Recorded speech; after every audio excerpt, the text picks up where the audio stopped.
A 45 minutos en coche de Ámsterdam nos encontramos el Aeródromo Museo de Lelystad, que alberga una colección de más de 100 aviones antiguos y modernos. En este privilegiado entorno se celebra la Fly Sim Weekend, un evento anual que da cita a más de 5.000 entusiastas del mundo de la simulación para descubrir y probar las últimas novedades de hardware y software.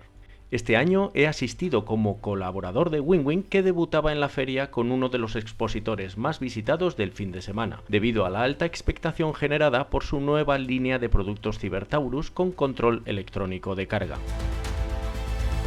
Lo que me han contado los responsables de Winwing en la feria es que el Electronic Load Control no es simplemente un force feedback mejorado, sino una tecnología completamente diferente inspirada en sistemas de simulación profesional y entrenamiento real de pilotos. Mientras que el force feedback tradicional se basa en una tecnología que Microsoft diseñó hace décadas para periféricos de consumo como volantes y joysticks, el control electrónico de carga está inspirado en los sistemas de carga activa usados en simuladores profesionales y en aviones reales con controles fly-by-wire.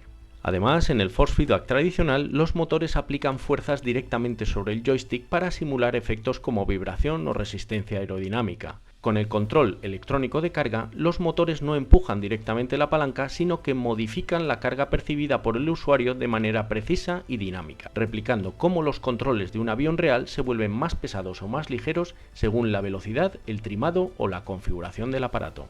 En resumen, el Cybertaurus no es solo un joystick con efectos de fuerza, sino un sistema que replica cómo se siente la palanca de control de un vuelo real en diferentes condiciones. No sentiremos simplemente un motor empujando contra nuestra mano, sino que notaremos cómo el peso de los controles cambia según las condiciones del avión. Además, la carga electrónica permite un control más fino y sin los típicos problemas del force feedback convencional como la latencia, el ruido o las vibraciones no deseadas. Según palabras textuales de Winwing, la diferencia con las otras bases de force feedback es tan grande que es como si comparásemos aviones de la Guerra Fría con cazas de quinta generación como el F-35, el Sukhoi 57 o el J-20.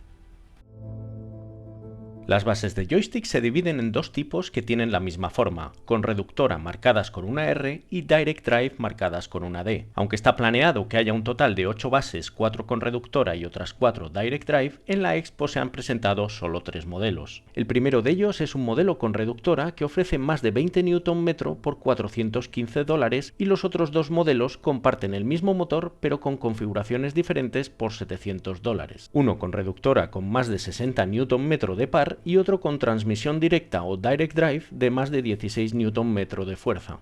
Al preguntarles el porqué de los dos modelos, me respondieron que si bien las versiones con reductora son más que suficientes para la mayoría de los simuladores de vuelo, entienden que hay gente que tiene preferencia por los dispositivos de transmisión directa o Direct Drive como ocurre en el Sim Racing, y de esta manera se aseguran llegar a todo el mundo. En cuanto a las ventajas e inconvenientes de cada uno de los modelos, debo decir que hasta que no las pruebe no lo tendré claro, pero al preguntarles sobre cuál montarían ellos en su propio cockpit, la respuesta fue que sin duda la de 60 Nm con reductora, ya que un mayor techo de potencia permitirá simular de forma mucho más precisa cada una de las fuerzas. Además, añadieron que la intención de tanta potencia es que la fuerza percibida no se diluya al utilizar extensiones largas debido a la ley de la palanca. Potencia por su brazo es igual a resistencia por el suyo. Por otro lado, me dijeron que la versión con transmisión directa tendrá una respuesta más rápida, como ocurre con los volantes con Direct Drive en Sim Racing. Pero no sé qué implicaciones tendrá eso a la hora de volar, así que como digo, tendré que probarlas para formarme una opinión al respecto. De momento no tenemos fecha de salida, pero me aseguraron que el producto que vimos en la Expo es el definitivo, por lo que no debería tardar mucho en ponerse a la venta. Sin entrar en demasiados tecnicismos y de acuerdo al documento de patente que hicieron público en febrero y el vídeo promocional que desvelaron en la Expo, el Cybertaurus propone un sistema de control con doble eje de rotación donde los motores y reductores trabajan de manera conjunta para proporcionar movimientos precisos a la palanca de control. Para ello se emplean poleas, transmisiones de correas y cojinetes para garantizar un movimiento suave y controlado. Esto permite colocar los dos motores uno encima del otro, reduciendo el tamaño de la base en planta. Desde el punto de vista mecánico, esto podría introducir diferencias en el comportamiento de cada eje, ya que el segundo eje tiene más elementos mecánicos en su transmisión. Sin embargo, si el diseño está optimizado, la diferencia podría ser mínima o imperceptible.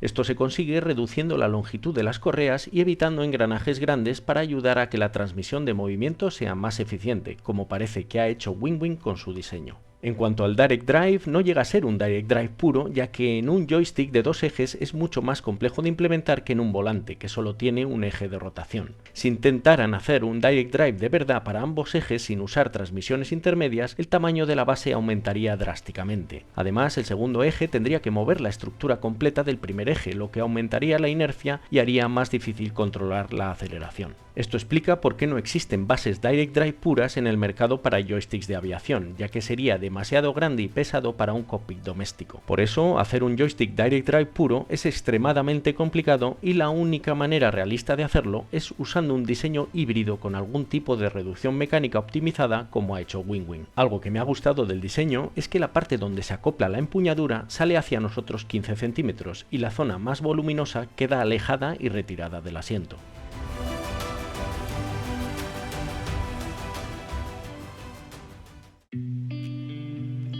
En cuanto a la instalación, me dijeron que aunque venderán un soporte para anclarlo al escritorio, el Cibertaurus fue diseñado pensando en copies de aluminio. Aún no tenemos información sobre la disposición de los agujeros y tornillos para acoplarla a estas estructuras, pero me la pasarán cuanto antes para que Iván de Zalem pueda ir pensando la mejor forma de asegurar el Cibertaurus a sus cockpits. En principio, el Cibertaurus solo será compatible con empuñaduras de Winwing. La razón que me dieron los responsables de la marca es que su sistema usa motores de vibración en el grip para manejar el feedback de vibraciones por separado. Esto significa que en lugar de un único motor generando todas las sensaciones, hay diferentes sistemas especializados para cada tipo de feedback. La base se ocupará de las fuerzas y el grip de los efectos telemétricos ápticos. Esto evita el típico problema del force feedback donde todas las sensaciones vienen del mismo motor, causando conflictos o sensaciones poco precisas. Además de las bases de joystick, dentro de la gama Cibertaurus también presentaron unos pedales y una columna de control de Boeing 737. Los pedales son idénticos al modelo Orion que ya conocemos, pero con un motor acoplado que le otorga hasta 170 Newton de fuerza y se venderán por $800. Al verlo, lo primero que les pregunté fue si venderían el kit por separado para acoplárselo a los que ya tengamos los pedales de Winwing y me dijeron que están valorando la idea con los ingenieros, pero que aún no han tomado una decisión porque la dificultad que entraña la instalación del motor es un hándicap importante para ellos. Sobre la columna de control del Boeing 737, debo reconocer que fue lo que más me llamó la atención porque parece una pieza del avión real, por el tamaño, por la calidad y por la terminación de los materiales. Está construida completamente de metal y la estructura tiene un hueco donde podremos acoplar los pedales. El precio de momento no ha sido anunciado y tampoco tenemos ni fecha de salida ni datos técnicos de la potencia de su motor de control electrónico de carga, pero lo que es seguro es que es un periférico, si se le puede llamar así, que no deja indiferente a nadie. Entre todos estos nuevos productos, eché de menos ver la evolución del Supertaurus, pero me temo que no lo veremos en 2025. De todas maneras, el desarrollo sigue en marcha y al igual que la base del joystick, desde Winwing prometen que va a suponer toda una revolución en el mundo de la simulación. Personalmente es un producto que me atrae mucho porque el Supertaurus original es, bajo mi punto de vista, el mejor hardware para simulación casera que se ha diseñado jamás, y hace 2 años, cuando lo descatalogaron, lo convirtieron de inmediato en una pieza de coleccionista. Así que si os encontráis con uno de segunda mano, mi consejo es que no dudéis en echarle el guante porque no os vais a arrepentir. Y de momento esto es todo lo que puedo contaros de la nueva gama de productos Cibertaurus que Winwing presentó en Lelystad. La próxima cita será a finales de junio en la FlySim Expo que este año se celebrará en Rhode Island. Muchísimas gracias a todos por estar ahí, un abrazo y hasta el próximo vídeo.